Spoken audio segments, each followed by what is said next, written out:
everyone. Let's get started. Yes. Good evening. My name is Benjamin Braun. I'm assistant professor in political economy at the European Institute here at the LSE. We, the European Institute, are very happy to be able to host this public talk this evening by Professor Gregor Semeniuk, who is currently a visiting professor or visiting fellow, I'm not sure what we call you at the moment, at the European Institute here at the LSE, thanks to financial support from the Global School of Sustainability. We're also very lucky to have with us tonight Professor Mariana Mazzucato, who has worked with Gregor in the past and is here to discuss his presentation. I will introduce her separately later to give this part short. So, about Gregor. He is associate professor in the School of Public Policy and in the Department of Economics, University of Massachusetts, Amherst. He holds a PhD in economics from the New School of Social Research. From 2023 to 2025, Gregor worked as a senior climate change economist at the World Bank, where he focused on decarbonization strategies and industrial policy for clean tech investment, with a geographical focus on Eastern Europe. And now Gregor is back at UMass Amherst. He is one of the world's leading experts on the economics of climate change and climate mitigation policy. In a lot of his recent work, Gregor has focused on the process of structural economic change, on the phasing out of what is a very significant part of the capitalist stocks, and the political economy of the stranded asset problem that this brings. Another focus of his work has been increasing energy demand as developing countries industrialize and grow.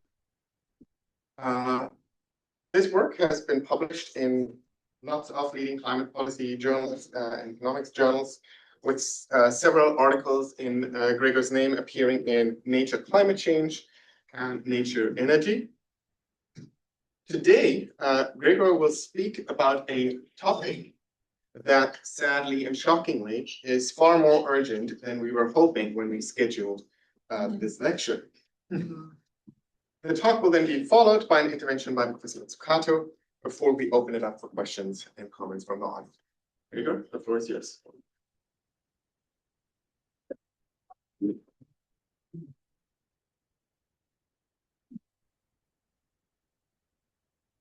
Thank you so much, Ben, and thanks to the LSE, the European Institute, for hosting me, and to Mariana for coming to discuss my work.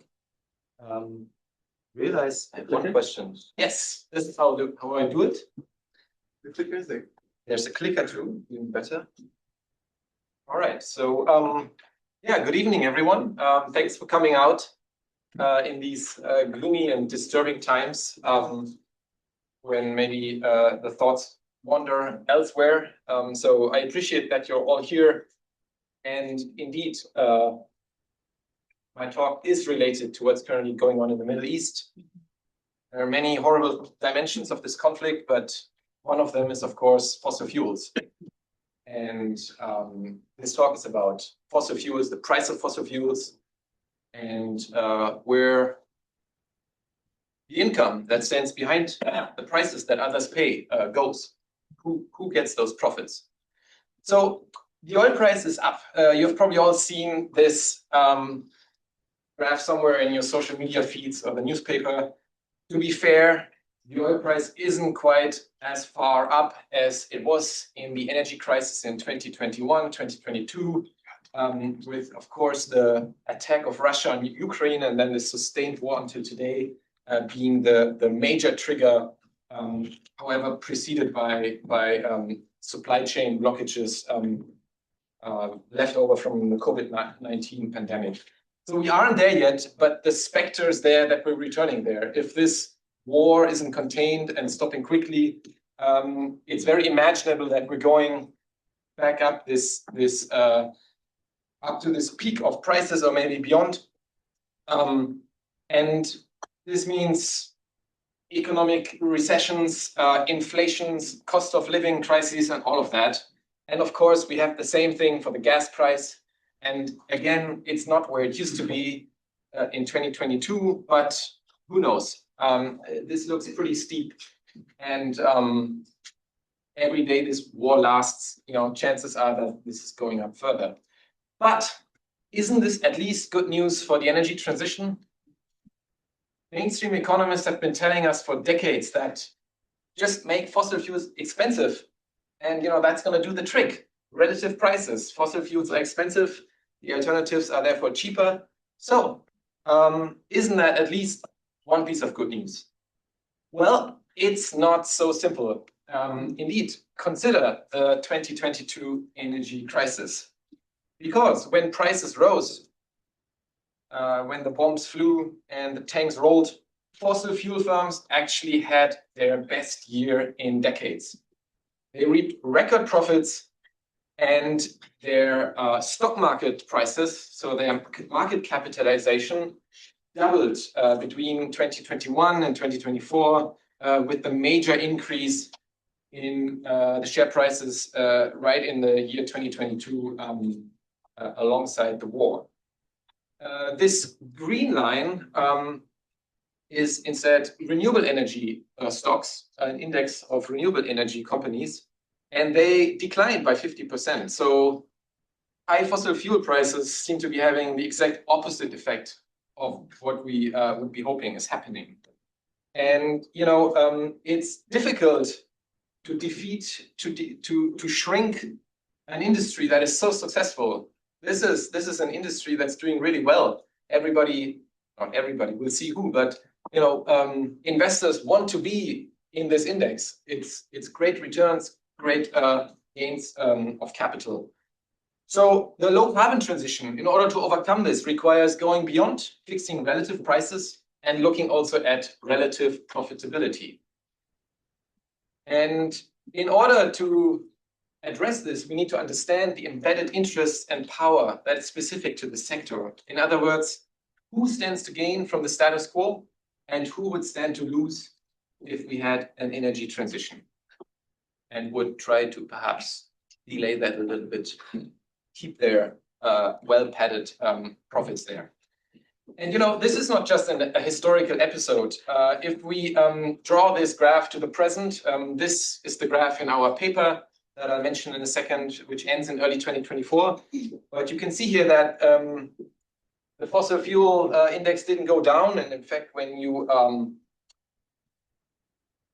well, I don't see that, that's fine. When you look at roughly around the election of Donald Trump as president of the United States, this index is rallying again. And this very steep slope here is actually the military operation in Venezuela, which gave huge gains to certain US oil companies and their investors. And then this last little spike here is the last 2 days. And overall, this index has tripled in only 5 years. That's an amazing return on investment, 24% per year. That's very hard to beat, okay? And you can also see that renewable energy is hovering at this 50% of its 2021 index level. So, no, fossil fuels are not currently going away, and they're doing really well. But it's not fossil fuel companies that are gaining or losing, really. It's people behind that, right? I mean, we don't really care about companies, we care about people. And so I'm focusing on the owners in this talk that are standing to benefit, the shareholders. But they are winning. But actually, if you listen to the fossil fuel industry, we're all winning. This is in 2022 when ExxonMobil announced record profits of 20 billion, and the Biden administration was considering excess profit taxes, shaving off that cream layer of profit of every barrel of oil. And the chief executive of ExxonMobil, the largest American oil company, pushed back saying, no, but the dividends are already flowing to the American people. We're fine, we're giving back what we're earning. You don't have to intervene. And of course, the United States never implemented an excess profit tax during the previous administration. And so the question is, who are these people exactly that the oil companies are giving back to and that are gaining from the status quo? So this is the focus of my talk. It's going to be relying on a set of papers published in recent years with an amazing group of co-authors, including the one and only Mariana Mazzucato and Ben Brown here on the top left. You can see that. And this is indeed the paper that I'm going to be relying most on. But throughout the talk, you'll be seeing results and graphs from all of these. All right. So how do we do this? How can we attribute profits to people? I think maybe that's pretty easy. We all kind of know what people earn, right? We know much more about wages. Profits, not so much. So first, we have to know what's the size of profits. Well, we use the variable net income, which is basically a profit measure after everybody has been paid. And it's only the residual income for shareholders. So you have paid the banks, interest, taxes to the government, and also extraordinary items, which you'll see in a second, are important during the Russia-Ukraine war. Then we take these profits and ask, well, who are the shareholders, right? If you're a shareholder, you have a claim on these profits. And so we trace these shareholders through the network of shareholdings to the ultimate beneficiaries and where they are, their spatial distribution, and what socio-economic group they belong to. Who are these people? Okay. So for that, we use a mixed bottom and up and top down approach. We use firm level data, asset level data, shareholder level data. So lots of data at the micro level, but the attempt we're always attempting to me and my co-authors, maybe I should say I attempt to bring this to the comprehensive macro level so that the sum of all these micro level data actually represents the macro economy, maybe that of the United States as in a moment, or the global economy a little later. So the attempt is to actually study where all the profits go, not just a sample of them. So what are profits? So we collected them from all the stock market listed companies in the oil and gas sector. And this is it, the scale. On the y-axis there, you have billions of dollars, goes up to 300 billion. And these are quarterly profits. And you can see in 2022, it was really a very good year. Profits were very high, hundreds of billions of dollars every quarter. And these are the net profits, right? Everybody else got paid. And multiple times above recent average profits. I also want you to notice that these profits were following on an already really good year for the oil and gas industry. 2021 was a really good year for being an oil and gas sector. High profits, also above averages. And that's important to keep in mind for what we'll see in a little bit, because I'm going to be talking about year-on-year changes. And so we're talking about a year-on-year change from a good year to a bumper year, not from the COVID pandemic, which, as you can also see, saw actually negative profits in the aggregate.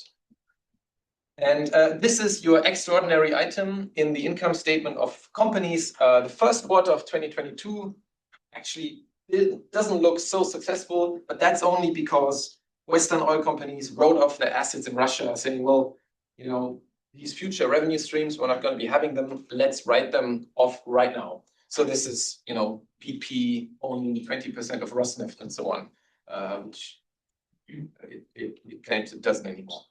When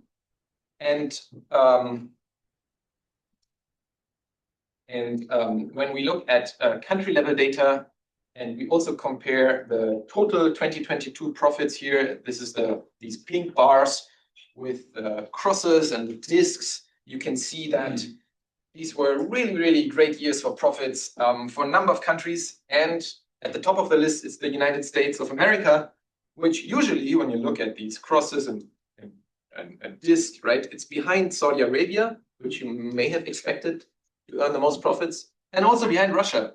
So these two petrostates were overtaken by the US in this crisis year. And if you think about the cost structure, maybe not surprising, the US doesn't have very profitable oil and gas sector when the prices are not so, right? The shale oil and gas, it goes in and out of business. But so then when prices actually increase, profits increase by a much larger ratio. The UK here for the current audience is in place 5, so not too bad. This is BP and Shell, right? And a number of other countries, Norway doing really well here in Europe.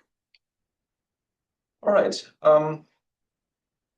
And to get a sense for just how much $300 billion of profits are in 1 year, that's more than the 2022 clean energy investment in the United States, which includes such things as electric vehicles and heat pumps. Okay, so supply and demand. So substantive money.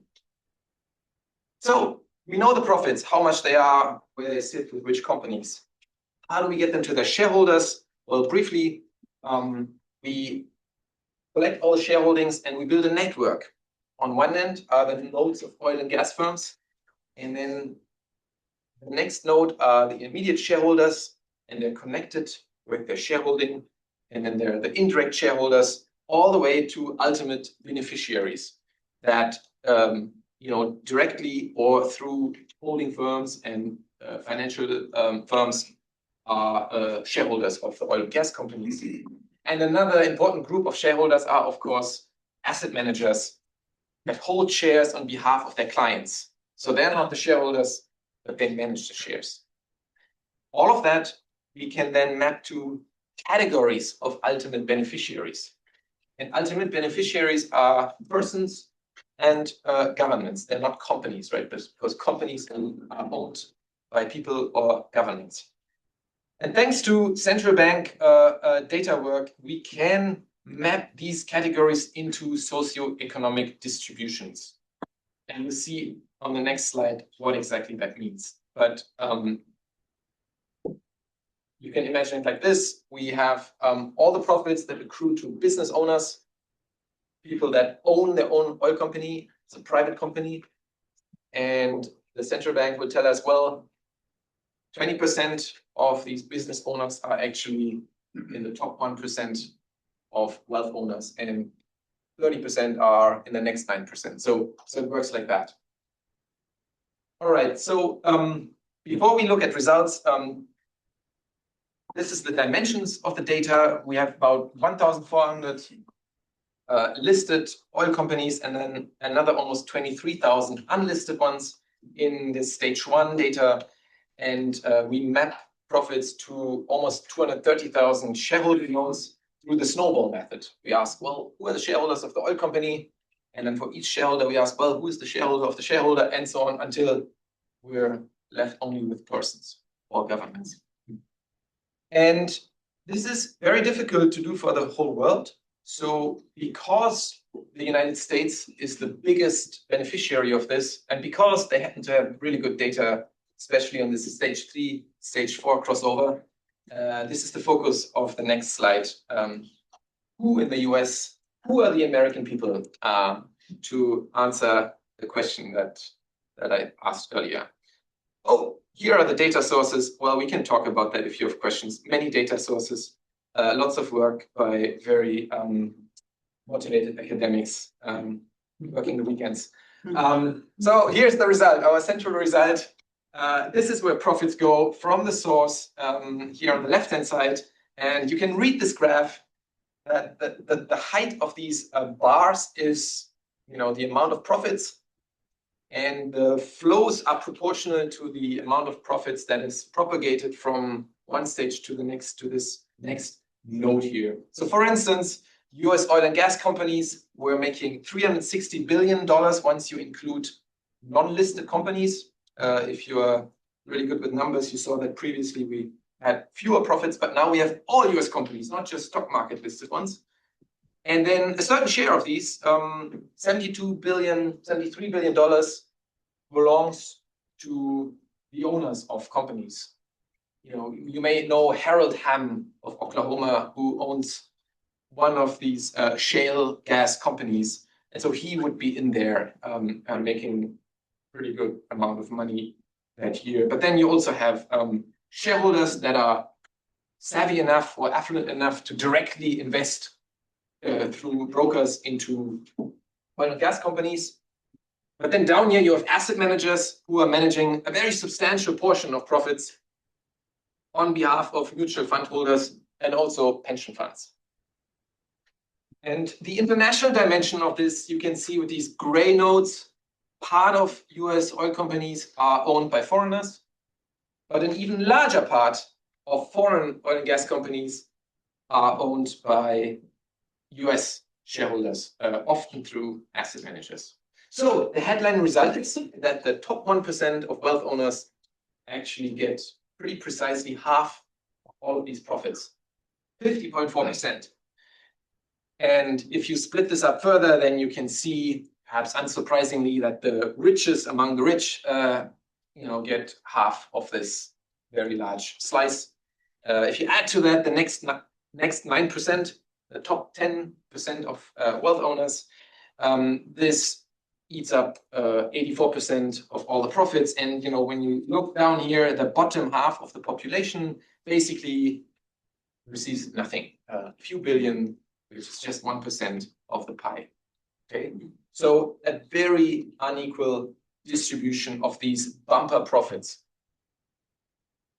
We can also look at other socioeconomic distributions, for instance, by race and ethnicity. And here, perhaps unsurprisingly, for all categories of ultimate beneficiaries, these are predominantly white. And then you see that all other ethnicities receive very little.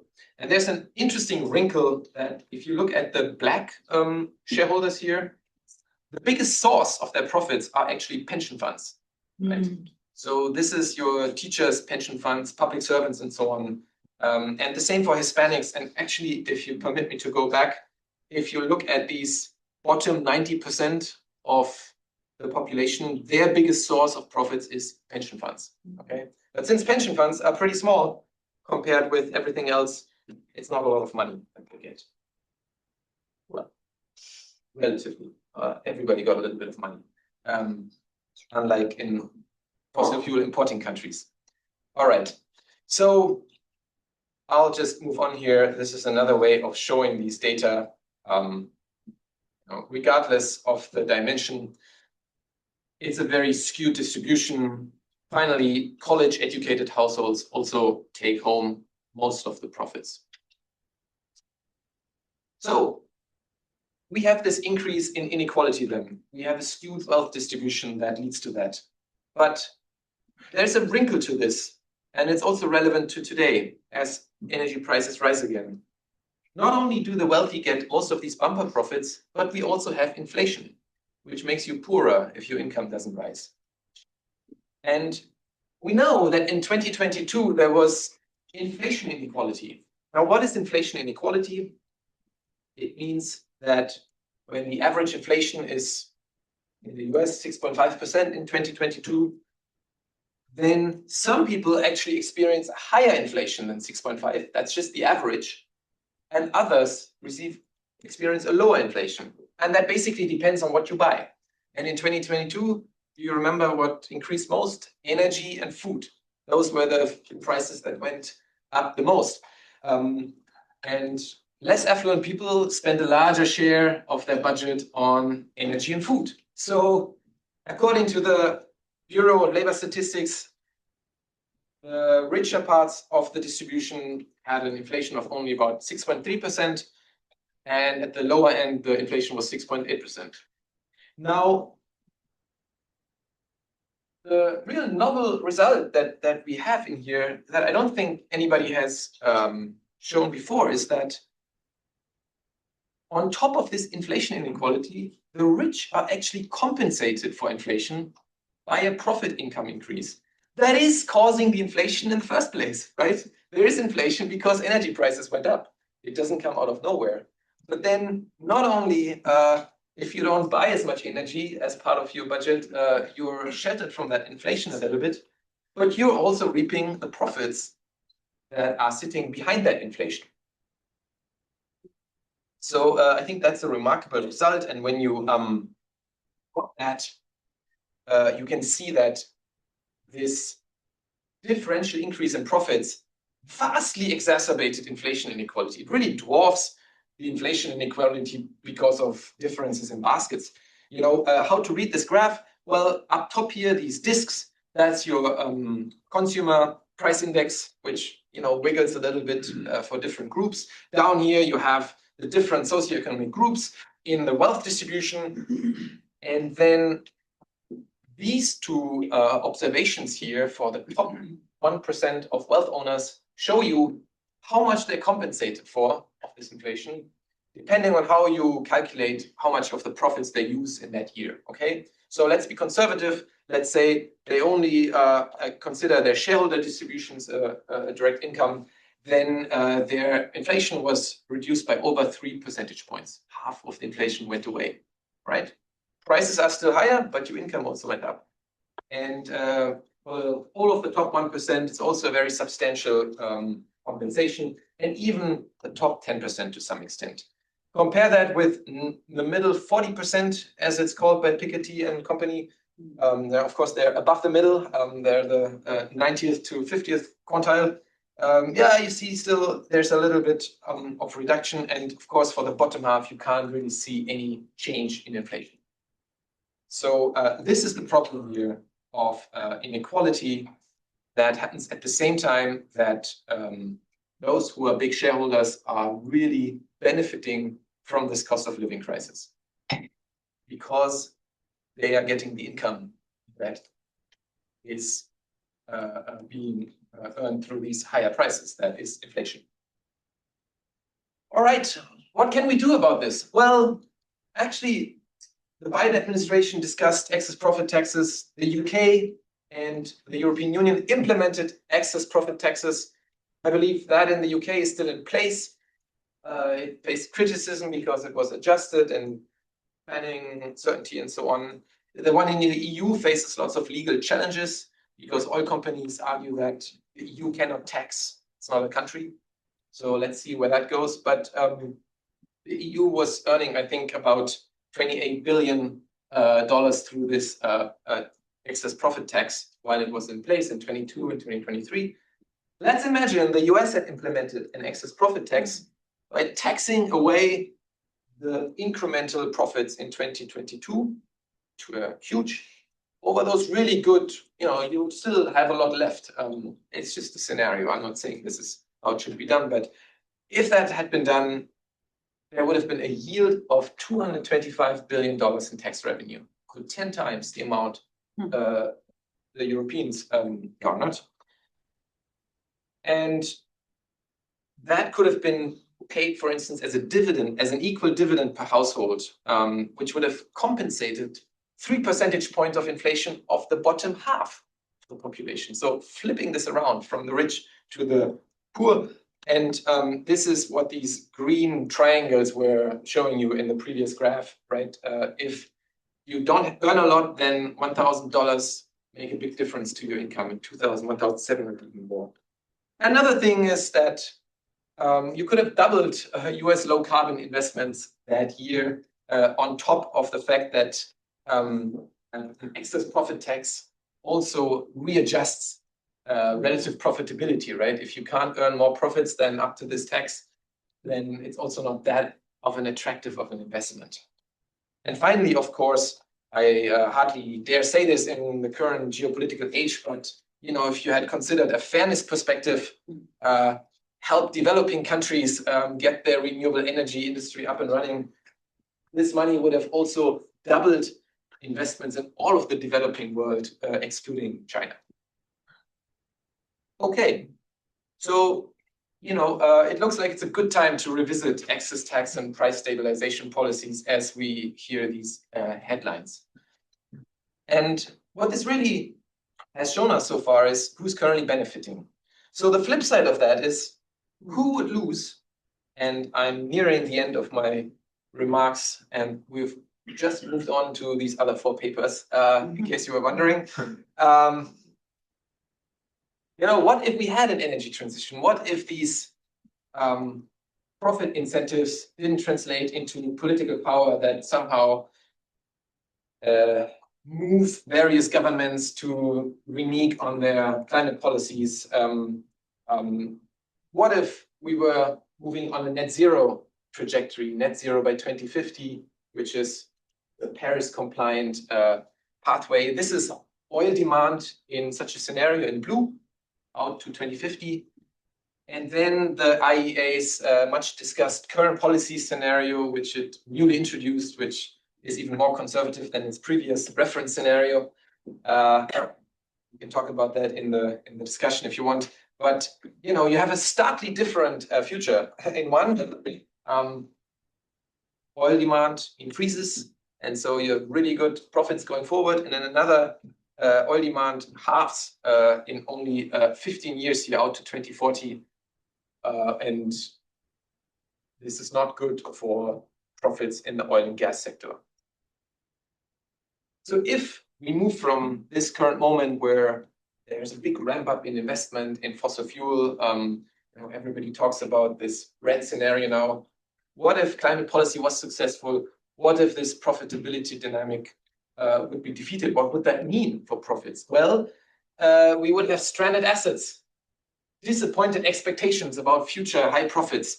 And again, who is standing to lose? Well, actually, in this work where we do a similar thing, but with future profits and asking who is banking on these future profits that are then not materializing, is incurring stranded assets. We see a transfer of stranded assets, production sites in the global south to shareholders in the global north. And this graph shows you that in four movements, again, 4 stages, the different ones. First stage is oil fields strewn across the world will be producing less, right? So 2/3 of stranded assets, of physical stranded assets, are sitting in non-OECD countries in our calculations. But because global north oil companies and gas companies are owning so much of that production, once we look at which companies are sitting on these stranded assets, we actually have more than half of them sitting on the balance sheet of OECD-based oil companies. And then when we look at shareholders of these companies, the share goes even up. Yeah, because again, especially American asset managers, but also other you know, British investors are invested in oil companies that are not in OECD countries. They own a share in it. Perhaps you know Saudi Aramco, right? They floated their stock only 3%, but still. So some of those shares, if Saudi Aramco was having stranded assets, that would land on the balance sheet of financial investors at stage 3.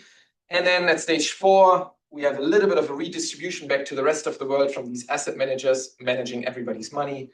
And you can see that in global north country, it's predominantly in yellow individuals that are sitting on stranded assets, whereas in non-OECD countries, maybe unsurprisingly, it's state-owned oil companies that are bearing most of the losses.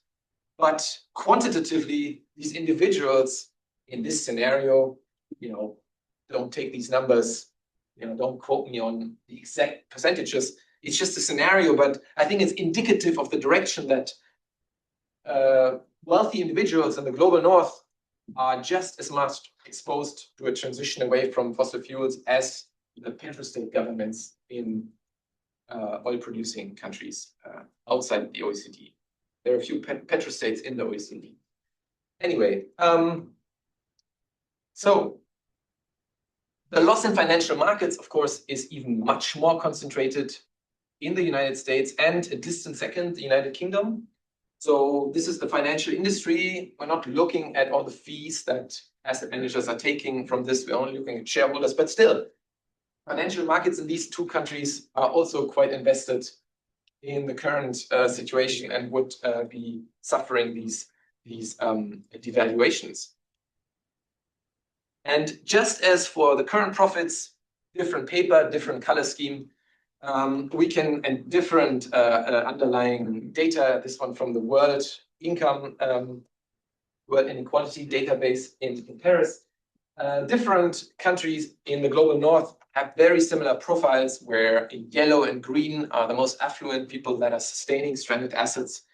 And then I want you to see this dark blue sliver there. That's again the bottom 50% that own very little of these lost profits of these stranded assets. They would see very little loss in wealth. So, you know, the vast majority has really hardly anything to lose from a transition and a livable planet to win, to put it a bit provocatively, because even if governments thought that, well, we have to compensate those losers, the ones that actually would suffer from losing wealth, because they have hardly any. We calculated that, again, the dark blue bars here, you know, it would cost between 0.01% and 0.1% of 1 year of GDP of these countries to compensate those losers for their losses. But of course, if you want to compensate the more affluent ones, it becomes a lot more costly. So these are maybe the interests that, if you want to transition, you have to confront, because you cannot pay them off, although you might argue you can actually pay off everyone. That's a different discussion. But these are the interests that have the most to lose. And even if you wanted to protect those that might be vulnerable, it wouldn't be that expensive for affluent countries. So to recap, again, a bit provocatively, the richest people, who stands to lose? The richest people in the global north stand to lose, who are overwhelmingly white men, represented by fossil fuel and allied industries, like the fossil car industry and the financial sector. And I didn't show you a gender distribution of profits, but it's well known that men own a lot more financial assets than women on average in the US. So this is an apt characterization of those who stand to lose.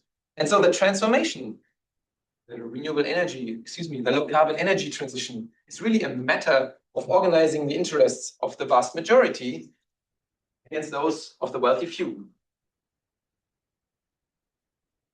I promised to end on 2 speculative questions that flow from this analysis. But Ben, shall I take a break here? No, we started late. We want to hear your speculation. Okay. So if we move away from fossil fuels, is it they live happily ever after, no more problems? Of course, the fossil fuel industry has very high profits, but what about low carbon sectors? Do they matter for inequality and the ownership patterns in those? Oh, and the second question is, again, very, very speaking to current affairs. Why does Europe just not move away faster from fossil fuels, even though it's a fossil fuel importer? How can we explain that? The US is not a petrostate, defined as, I think, 10 or 20% of your revenue coming from fossil fuels, but it's the largest fossil fuel producer in the world. So, you know, you'd understand that they're reluctant, but Europe, is that Norway? All right, so the first question, ownership after fossil fuels. If we want to avoid the reproduction of a massive profit concentration in the low carbon economy, what can we do now to steer against this? Renewables are even more capital intensive than fossil fuels. For fossil fuels, you keep buying fuel and fuel and fuel, that's operating costs. Renewables, you build them, they sit there and they do their thing, right? So you need to have all the capital up front. The asset is even more valuable relative to its output. And so there's more wealth that belongs to someone. Somebody owns these assets.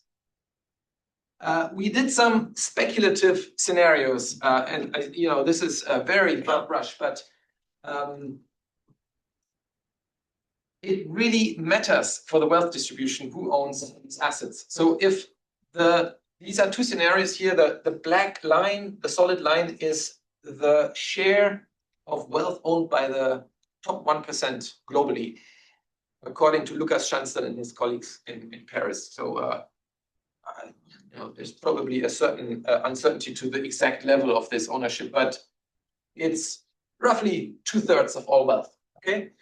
And if all the climate investments in the next 25 years were made by this richest 1%, which they certainly could if they wanted, they have the money, and then owned by them, wealth inequality would rise up to 46% in terms of them having 46% of all wealth.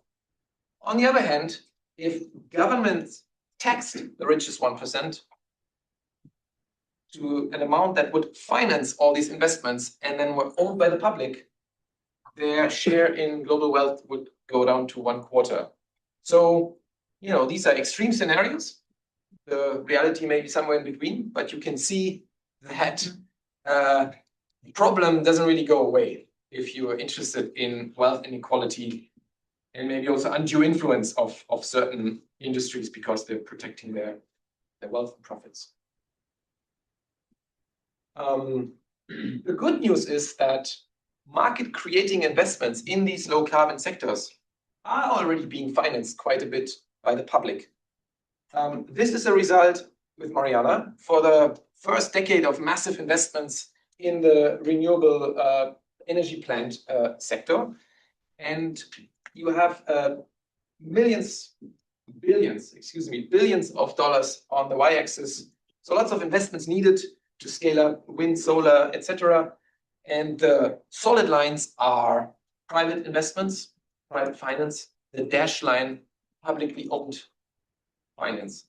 So there is a lot of public money, even if you subtract Chinese activity here. So there is a lot of public finance. However, it's often debt finance. It's often concessional debt finance, so that the private actors can come in, de-risking, and then ultimately the subsidized asset is owned by the private sector. So, there are opportunities and policy decisions that need to be made or not made, but they will have an influence on the wealth distribution. Okay, and the last question, why is Europe expanding its fossil fuel consumption infrastructure when they don't reap these amazing profits? I'm going to speak about the case of Germany, where I'm from originally. The oil and gas import costs in Germany increased by 1.6% of GDP in 2022. That was the additional incremental euros they had to send abroad to purchase oil and gas. And that also almost doubled the amount they're spending on oil and gas imports in previous year. But the government in 2025 says that they want a maximum expansion of gas-fired power plants. That's the economy minister, Reiche. Of course, the EU cut it down a little bit because it's actually against EU rules to build so many power plants. They have, remember, some climate policy in place. But yeah, why is that so? And this is very speculative. I don't have graphs for you here, but it's ongoing research. There are also European stranded assets in sectors that are just one step removed from the production of fossil fuels, but they need fossil fuels to function. Internal combustion vehicles, very important in Germany, petrochemical sector, fossil fuel utilities, heating sector, and refiners. Anyway, maybe this is one way to understand why Europe is dithering, or some European countries at least. So in summary, the current energy provisioning is neither socially nor ecologically sustainable. Transformation to a low carbon energy provisioning, to a low carbon economy requires moving from only thinking about changing relative prices to also changing relative profitability and therefore the interests of those who benefit from the status quo. And perhaps this transformation requires changing the social infrastructure of ownership. We have broad coalitions that we can rally around cost of living, the environment, and wealth inequality. Maybe we'll see some movement. I think it's high time. Thank you very much.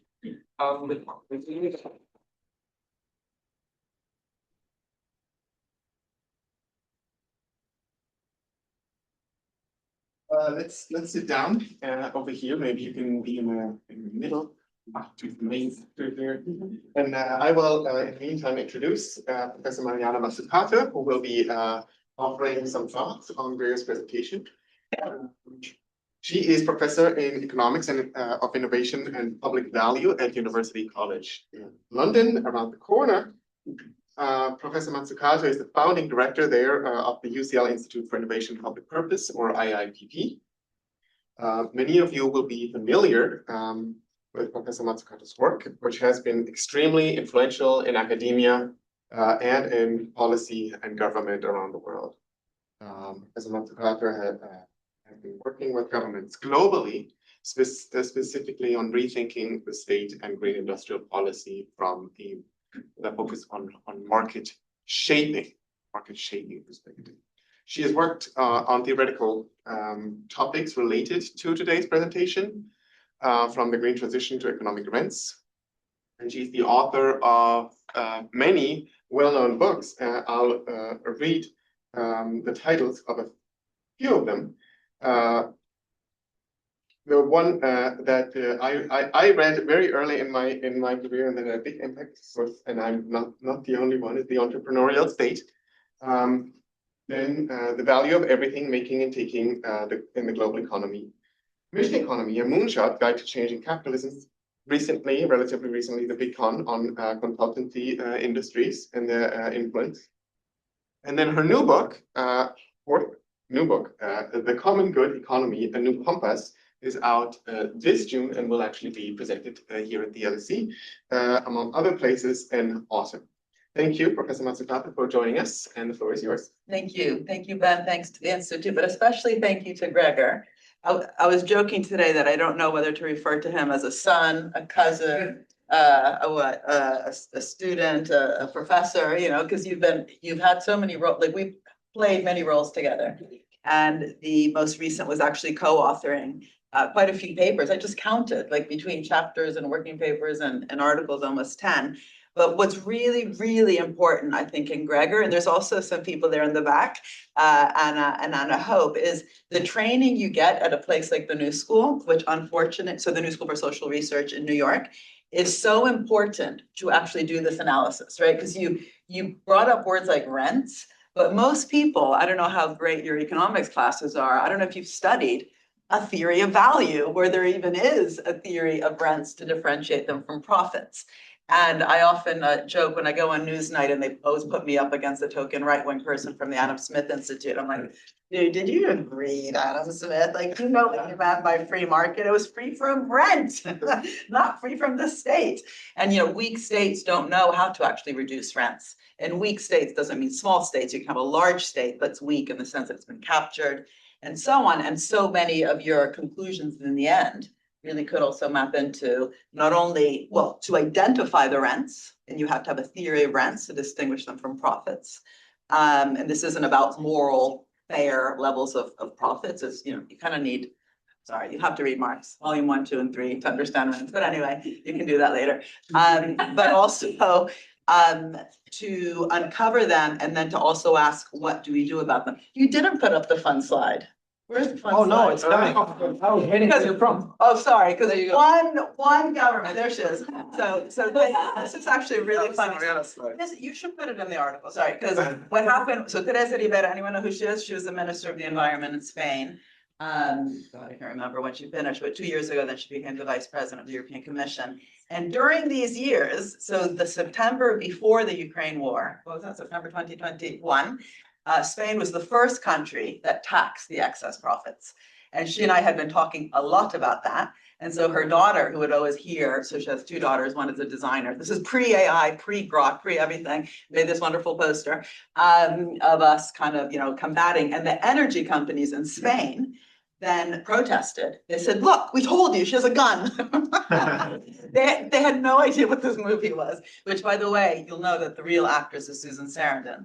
And Thelma and Louise. She's a hero. Listen to her speeches last week about what it means to actually stand up to dictators and to also defend the injustice globally. Anyway, I don't know why I'm bringing that up, but this kind of poster says it all. You can take it off now, otherwise we'll take attention away from his paper. But that whole thing of taxing excess profits sounds easy, but the first problem is identifying those profits in excess. In other words, a theory of rent. And the second thing is the courage. Right, you need courage. That's why you need not so much a gun, but confidence. And I just want to say that, Gregor has this amazing, so many different great things, but also this training, both from the New School, where I do think it still remains one of the best places to actually get heterodox political economy, but also incredibly smart with data. When I first hired Gregor, it was back in, I want to say 2015. Jesus Christ, oh my God. We were so beautiful and young back then. And the first thing he had to do for the research we were doing was to clean the data. So we ended up writing papers like, financing the green transition, who's financing what and why does it matter? And we downloaded, first paid a lot of money for the Bloomberg New Energy Finance data, but then also with the other data, the CPI database, actually one kind of owns the other, we discovered that the data was wrong. So for example, all the Chinese state-owned enterprise investments, including the China Development Bank, which is one of the largest development banks in the world, that was getting quantified or categorized as private sector investment. It was mad. So a lot of the work, not early on, was actually identifying and recategorizing this kind of whole public versus private, let alone within the public and private, having this granularity. But the funny thing is, I don't know, I'm telling all these kind of random jokes, but you still have that thing up? Okay, oh well. Anyway, is that to go get the data, we have to go into the Bloomberg building, which is kind of like Google, where they try to be all cool and they give out free food. And we were always hungry. So we learned to bring bags and we would just fill them up with all the food. Once we left without stealing, and I am a bit of a klepto, I said, oh my God, Gregor, we forgot to take the food. So we ran back, stole all this chocolate, and as we were doing it, the head of the database team saw us.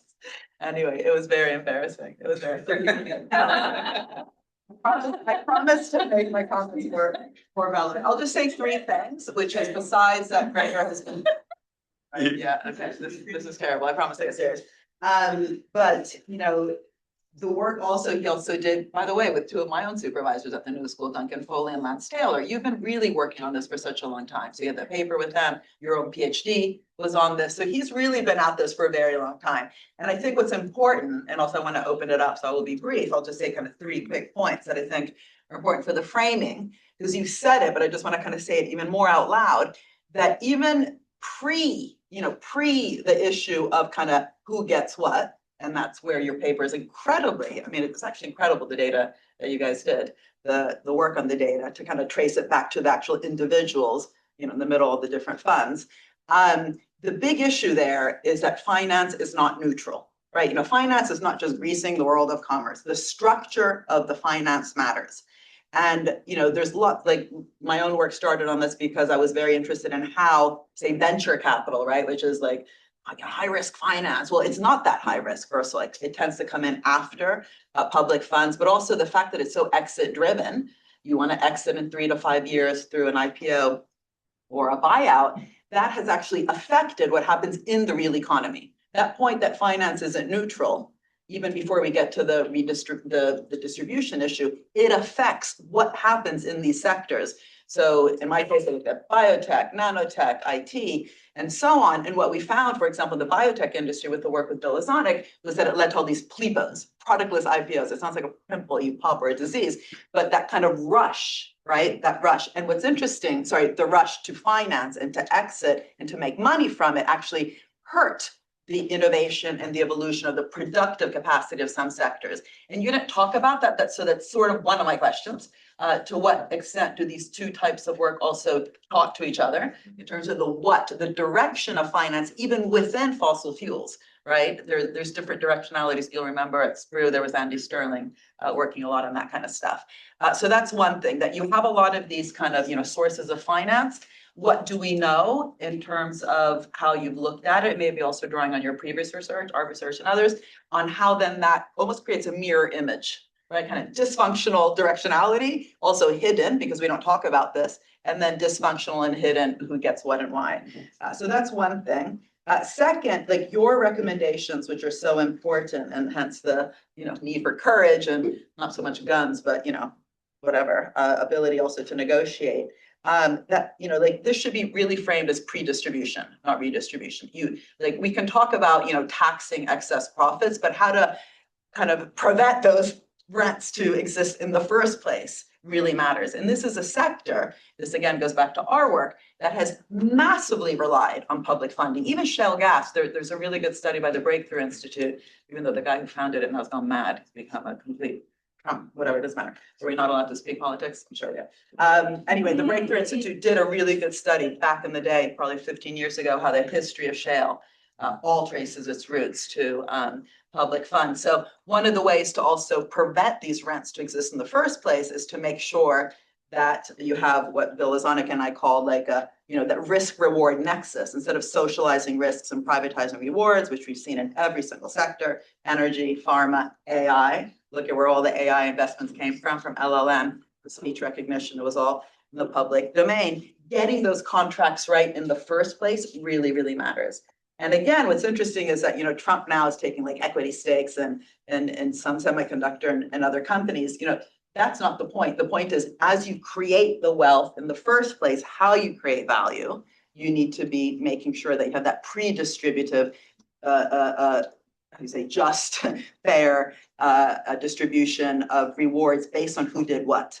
And that's another thing, I think maybe, I don't think you mentioned, I quickly looked, but when you're talking about fossil fuels, this is the classic rent, right? I mean, remember in Anwar Sheikh's classes, sorry, our memories of our common professors, but the theory of rent is, always kind of uses the oil industry as an example. Why? Because the money being made is often not really related to like Schumpeterian, investments. It's literally just like the well and being close to the well and different rents and monopolistic rents that you can extract from it. Obviously, there is innovation and investment, but there's a mismatch between what the companies are actually doing and how much money they're making precisely from whether it's war now or different oil price hikes that have happened since the 1970s and so on. So it's kind of luck, being at the right place at the right time and being able to benefit through massive extractive, also tax evasion and all sorts of other mechanisms. So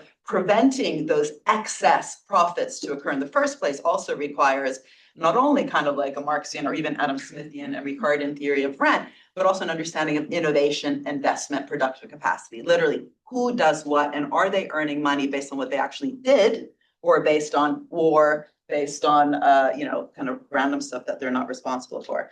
And lastly, I think what's really interesting with your going into the renewable energy side of things, the kind of post fossils, I think that's really important because there's a lot of I just think lack of transparency in what's happening in the renewable energy sector. A friend who was in the Balata residency program that Rockefeller does, when I was writing my book, she was writing a piece. She works inside the Norwegian Wealth Fund, and her study was on her experience of renewable energy companies lobbying globally, and she experienced it in Norway, for basically paying zero tax, right? So, and again, tax is sort of at the end, but the point is that lobbying, that kind of dysfunctional relationship with kind of the social infrastructure that ultimately you depend on engineers who are educated from public funds and so on. The fact that this sector, which looks good, right? We don't like fossils, we like green, who's green, renewable energy, is actually acting in a very extractive way in terms of its relationship with those other actors like the state in different places, even in Norway, which has a more functional form of capitalism, is I think just something that should wake us all up to doing proper kind of empirical studies and not just to assume, fossil bad, renewable good, precisely doing these kind of studies. And I think that, we can talk more about that, but we actually started to look a bit at that. Anyway, I'll shut up because I had other jokes to say that I wouldn't. Okay. Thank you so much, Professor Mazzucato, for the jokes and the analysis and the warm words. So now I would maybe give you, Gregor, a few moments to think what you want to respond, and in that time would start opening it up to Q&A. We have 25 minutes, so there's no rush. We can have multiple rounds. So don't worry if you have to first, form some thoughts. Who wants to go first? All right, we start here and move over. Oh, we need microphones? Yeah. Okay. Thank you for the really nice talk. I was wondering, so you talked a bit about the project's profitability. And so I was wondering if you agreed with people like Brett Christophers that relative profitability is more important than the price dynamics right now, and also what policies. I mean, you mentioned some things, right, like the excess wealth tax, but what policies do you think would be best suited for shifting that relative profitability? And do you think that the climate movement, broadly speaking, has been wrong to focus so much on prices? Thanks very much. We'll take another one. Thanks for the talk. Charlie Laurie from the University of Sussex, university which sadly didn't benefit from the oil rents that built this university. My question is about the very interesting proposals that you mentioned at the end, how to end these stranded assets and how to isolate them and decommission them. If reviewer one agrees with our responses, we'll have a paper out soon, me and a colleague at Sussex on the jet peas. Surely the biggest example of the de-risking fantasy around the world. We've seen in particularly the case of Indonesia, which is our case study, that the incumbents who own these coal plants completely refuse to allow them to be decommissioned. Even if they did, it's effectively a transfer of public wealth to private ownership.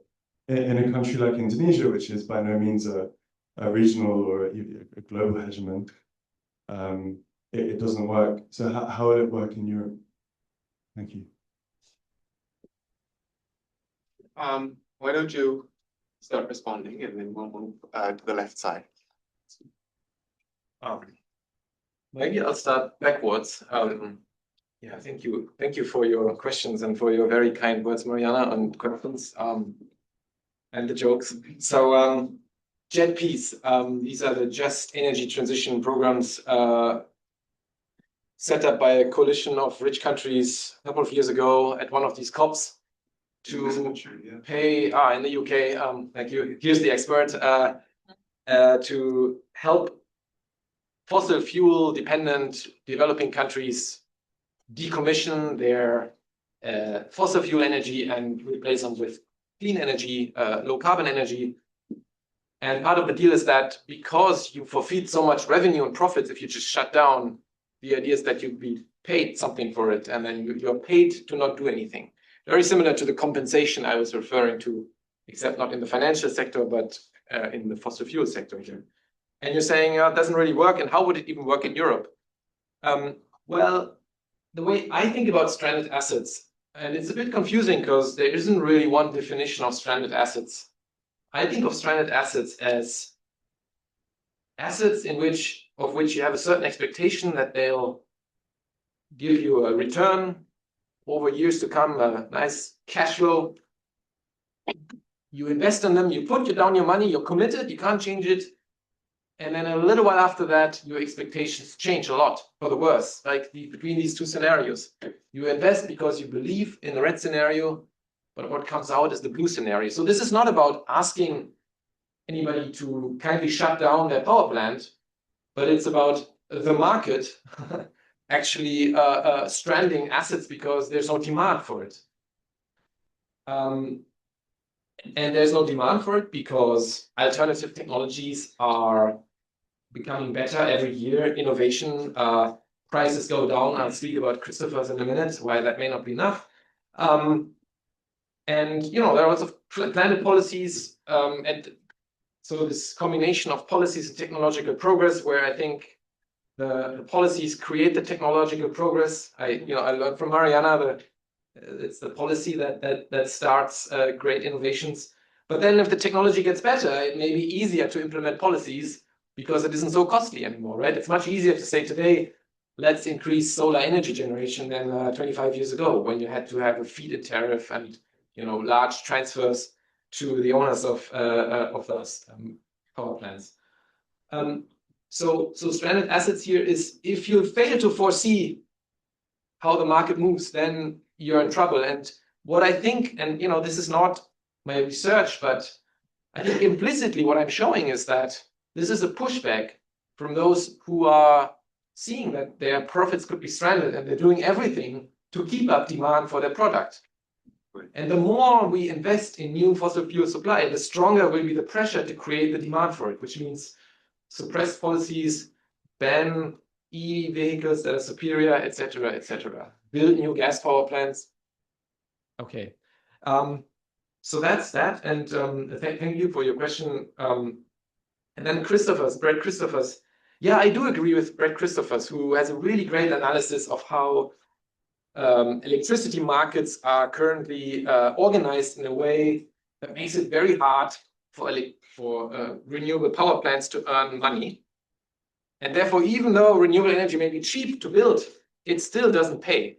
So exactly. So I think I'm thinking about the Christopher's analysis for outside the electricity sector, if you want. And I think the oil and gas sector is a great example of what is at stake here and how much profits there are. And exactly, it's because there are these land rents, right? If you own a piece of land where it's cheap to extract oil, you're going to make a lot of money, but not because you're a better oil producer, but simply because it's cheap to extract oil, and then you're getting the world market price. Right. So yeah, I think that's a really great analysis and contribution that you gave. Mariana, should I try to answer all questions or just one? One. Every time I answer one with other questions? Yes, one sounds good. Right. And then Mariana, you of course are very welcome to chime in on any of the questions as well. And an audience member has a question for her. That's also great. But maybe I can address your first 2 points, which to me are a little connected. You know, that finance is neutral, that before channeling profits through finance, there was also finance being invested in the sector and moving it in a certain direction. And this pre-distribution problem that is really interesting. So finance not being neutral. Yes, I mean, finance punished the shale gas sector in the late 2010s when it wasn't profitable and there was a crash and so on. And it was hard for them to find loans because it wasn't a good investment for banks. I think the whole debate about ESG and net zero banking alliances and net zero asset manager alliances is in a way finance not being neutral and saying, look, we want to move something. We want to move away from fossil fuels, except that I think at this stage, fossil fuels is such a big sector that finance, I don't know if they can't stay away. When you see stock market returns like this, they have to come back in, and that's what they did, right? They now all left these alliances, and even while they were paying lip service to this, there are these great Rainforest Action Network reports, banking on climate chaos, which really shows that there's a lot of debt supporting the expansion of fossil fuels all along.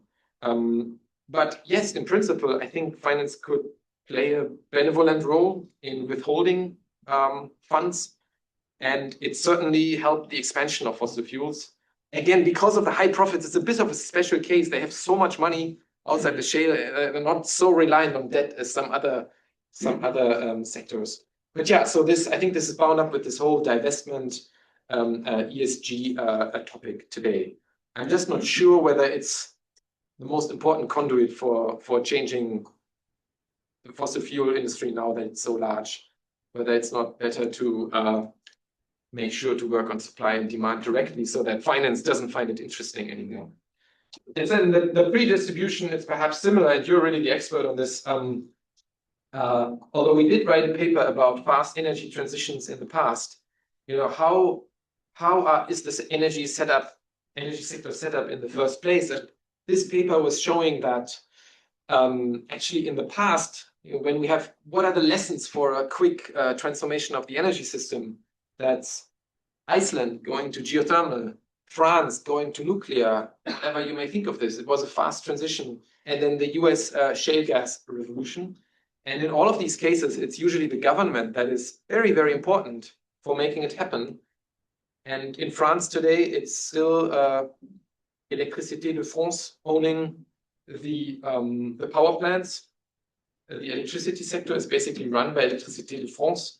It has been floated on the stock exchange, but I think only 19% is floated. So that's a very different starting position than privatizing perhaps all the gains from the shale gas revolution. Of course, one could argue that the US is benefiting from this now by, a strong industry that's bringing in export revenue, etc., in a more indirect way. But then what are they doing with this money? But I'm not so sure whether France thought about these. I think it was actually lots of critiques of this nuclear power sector that was also built up in the opposition of civil society. So there's also this question of maybe legitimacy in there and deliberation together, which if it was done, perhaps it would lead to good pre-distributional outcomes. Sorry. Back to you. Italy's semi-public energy company, if any, and Enel have, BlackRock and a lot of these large, Macquarie, for the same reasons that Christopher talks about. Just one quick thing, just on pre-distribution. Please, yeah. Like one thing I forgot is that there are lessons to be made, I think, from like what Biden did with the CHIPS Act, where there was strong conditionality. The way that the semiconductor industry was being supported was conditional on no share buybacks, so that immediately affects these returns. So if you're getting support from government, then reinvest all the profits back in, let alone the right direction. Even the first principle is back into the economy, not in, to shareholders and dividend payouts, and then the direction of that productive investment. So the conditionality was also around energy efficient supply chains. But there's, again, very few, and of course that's all now been abolished. There's no conditionality in any of the Trump plans. And he hasn't gotten rid of the industrial strategy, he's gotten rid of the just inclusive bit of it. But that's also what I think would be interesting. Like if you could look at Iceland, in Norway and so on, where there's good examples of how government has put particular conditions on, again, the direction of the innovation, the finance and the returns. Just as a quick rejoinder, I think the US levy on oil profits has a conditionality, but in the opposite way. You don't have to pay it if you invest in fossil fuel expansion. Now, right. This is a new Now you get a much lighter treatment, which, the logic is that you don't want to import all those fossil fuels, but I guess there are alternative logics that want to apply. Thank you. All right, we have a question here behind the pillar, right, in the back, and then Mark in front. And then we'll move see. Yeah, remember that event at Bloomberg Were you there? 10 years ago? You were Yeah, there when we were stealing? yeah, there was Wait, was tea it- policy for free. It was so Yes, I the gave it most to- extravagant Okay. right I've ever seen. My question, I suppose, relates. So, sorry, yeah, it's gone out. I'm Donald Brown from the University of Sussex. Sprue, it's coming in and out. I think it's running out of battery. Relates really to the kind of populist backlash against the climate transition. How in the UK we've observed quite strong links between the increases in cost of energy and kind of support for far-right parties. You kind of showed how, in the US, much of the cause of that is obviously these fossil fuel profits, which are being passed on to consumers, and higher owners of financial assets benefiting, whereas most energy consumers are not. Do you really think the renewable energy transition will be much different? The work we're doing is suggesting that right now we're locking in a very high cost of capital, very high returns. Your work, Benjamin, on kind of the de-risking state here, that we're actually, the only way we're getting capital, private capital, to invest in renewables is with these kind of gold-plated long-term secure returns. So do you think we're potentially baking in a similar dynamic but with the renewable energy transition, i.e. certain groups in society benefiting a great deal, electricity prices not coming down very much, and that producing the kind of same populist dynamics perhaps we saw with your data here and what we saw with Trump's re-election? Thank you. Thanks a lot for the talk. Was great. I also really admire the research and data there. I just had a question. In the beginning, you mentioned that for going away from fossil fuels, we just need to make them more expensive. And you kind of showed that during the energy crisis, this didn't work because actually profits went up. could this be different now, looking at the current situation? If there's really, because back then there was still oil being exported, but if now all the oil OPEC states stop exporting because the Strait of Hormuz is broken down, because missiles are flown on Saudi Aramco headquarters and stuff, could this crisis be very different, and could it actually create a momentum to shift towards renewables much more than it was back then? Yeah, Thank you. Now we have more questions, so we'll collect two more, then get back to you. We have Abby Innes, who is the convener of our political economy of green transition course here at the European Institute. And then we have a couple of questions from online that Natalie will read out. And then we see if we have, after the next round of responses, still time. I'm not sure. Hi, thank you for a fantastic talk. It's really to amplify your question in a way as well, which is to ask you, unusually playing devil's advocate for a more optimistic position.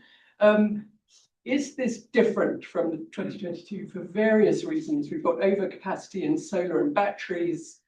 We've got the shocking nature of this, and the fact that the price may go up in such a way that it's telling real economy users of fossil fuels how incredibly volatile this market now is. So could it have the opposite effect from the one that finance is doing? So finance, I entirely agree, thoroughly enjoying the situation, wonderful profits, absurd margins. But for every other actor in the economy, does it create a different kind of coalitional politics in which absurd prices, volatility, security vulnerability moves the dial, and so consequently changes the politics of a wealth gap? Is that, as a devil's advocate question, could they have overplayed their hand really quite significantly? Had it hoping was going.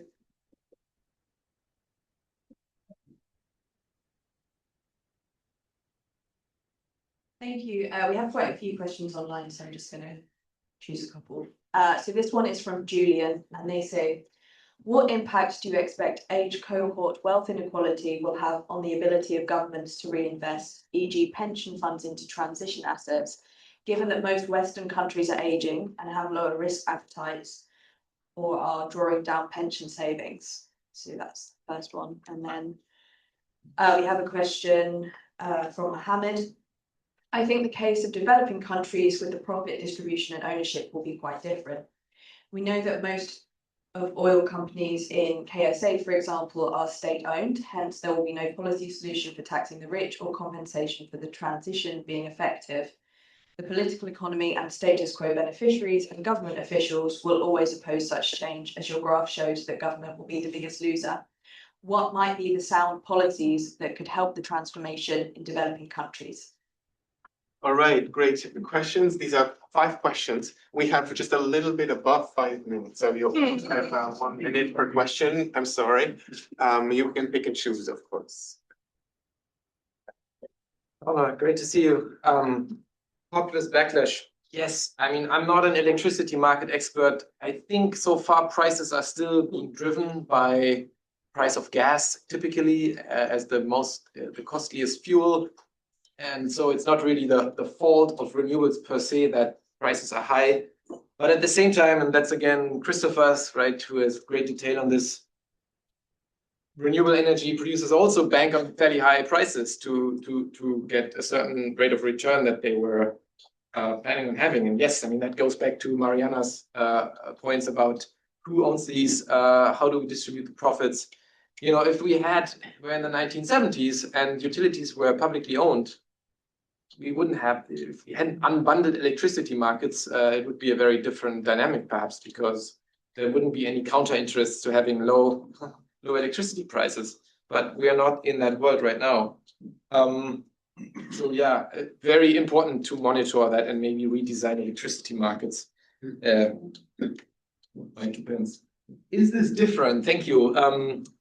I was actually asked by 2 journalists yesterday who discovered our paper, is this different? I was saying, it's pretty similar. But you're making good points that maybe I should pick up. Yeah, if we're lucky, something's coming out of the New York Times as we speak. I mean, hopefully things are different in this positive sense. I mean, if now we have a fog of war, right? We really don't know, was the refinery hit by debris? Pardon, it's not bad, or was it actually much worse? Yeah, we have really dire news. Before the talk, I saw that Iraq is on the cusp of shutting down oil production, according to the Financial Times. We will continue.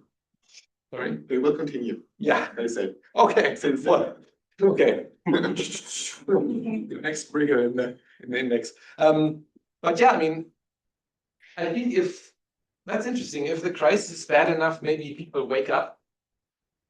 But there's one important counter interest, and that already links to Mohammed's question in the chat, that the United States is not a developing country, and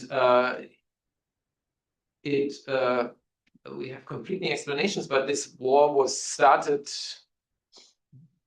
They did it. They started it, and now oil prices go up, and they are the largest fossil fuel producer. So many countries might really think, well, this is very bad for us, but some big countries may think this is great for us. Let's keep doing this.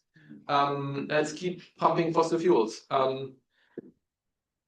And let's try to keep restricting the alternatives. Whether this ends up with a reverse Iron Curtain, where only in certain oil-rich countries they don't have the new technologies and everybody else is fine. But you know, then we also have geopolitics and alliances and so on. Yeah, I think good question. I really hope that this is a wake-up call. Many people in my circles thought 2022 would be a wake-up call, but I showed you the German government. You know, yeah, you know better about the government here. So yes, let's hope for that. And also, I mean, let's hope that this war is actually not going to escalate further, just as humans. I mean, hopefully they find a diplomatic way out quickly. But all right, that's beyond my expertise. This whole topic, age inequality. Very interesting point. Yeah, we with hindsight, we really should have also done the age inequality. It would have been very easy. The Federal Reserve also has, that was also online, right? Yeah, it was also available. We didn't, I thought it wasn't so limited space, etc. Those are the three most important dimensions. But yes, I mean, if we have a lot of pensioners and if governments increasingly move to capital market-based pensions, then if fossil fuels are an important pillar of pensions and there's no alternative from the Christopher's low return renewables. Yeah, of course, there are other sectors in the economy. You know, tech is also making lots of money and so on. But of course, tech and new fossil fuel generation is a whole other topic. That's too much for tonight. So that's a really, yeah, it's a good theory. Maybe you can look into it further. Whoever asked the question, Juliet, I think. Thank you. And finally, developing countries will always, the governments in oil and gas rich developing countries will always oppose the transition. That's right, but they are not the United States. And I think they actually need to really think hard about how they're going to be provisioning for the day when the demand for their product falls. And I think it's natural that they're opposing and they're maybe not very far-sighted. You know, as you mentioned, Mariana, not every government is perfect all the time, and not at all. But they could face a reckoning where, you know, the United Arab Emirates does not control how much oil and gas is being bought in the world. So yeah, once China and India and maybe Indonesia one day, and perhaps hopefully Europe is shifting away faster from fossil fuels, they'll be in big trouble with their budget. And that could be defaults and so on. In this 2022 paper on fossil fuel stranded assets, if you dig deep into the extended data figures, we actually quantify the stranded assets as a share of GDP. And of course, the share of GDP for it's highest for oil-rich developing countries. So for them, it's a really big problem. And of course, there are also really difficult questions for what they should do instead, right? The whole resource curse problem is there. It's difficult for them to diversify, etc. Can I just ask some, so did he answer your question? Because I felt one part of the question is also One of those. is there a rhetoric Yes. about the kind of that, like the populist, Yeah. let's just call it the populist kind of propaganda, is that the, green transition is going to, screw workers basically, whereas what you showed is that fossil fuels is Yeah, be screwing my workers guest, because all them. No, That's but you, rhetoric. but Yeah. Oh, sorry. is that, It was the slide you showed, I think it's Lucas Chancellor's work, where you showed the divergent kind of shares. Yeah. So you're sort of saying, we finance the transition through a kind of full private ownership. Oh, right. Yeah, 1% are going to carry on making really Right. juicy returns. right. The kind of corollary of that is also that the costs are higher. Yeah. Because the cost of capital is higher. Yes. So you get the rich Yeah. carrying on benefiting and bill payers not seeing a benefit. And that's where you get this kind of populist, and we're putting the brake on the whole thing. but I mean more also documenting how the fossil fuel existing status quo is benefiting the rich in the way that you document. That should be the kind of counter, a populist thing, which no one's really saying properly. Like this data shows that in theory, you could have a green transition with all the governance things that you say have to happen that would benefit workers, because this transition, or not the status quo is benefiting the super 1%. No, I think the problem doesn't go away with the fossil fuel industry, but exactly, this narrative is being shown maybe too little, especially this inflation inequality. I think that's quite breathtaking. And one reason why we don't see this is that it's not so easy to get to this data unless you're at an elite university in the global north that happens to have paid for a bunch of data sets. It's very costly to even access this data, let alone having the skills and the resources and time and funding to then carry, most of these papers have quite a few co-authors. That's not, by happenstance. And by the way, Ben Brown here on this last paper, without him, we wouldn't have been able to allocate the asset managers as we did. So Minor contribution. Oh, that was great. Thank you. So yeah, it's not easy, and yeah. All right. Thank you very much, everyone. This was great.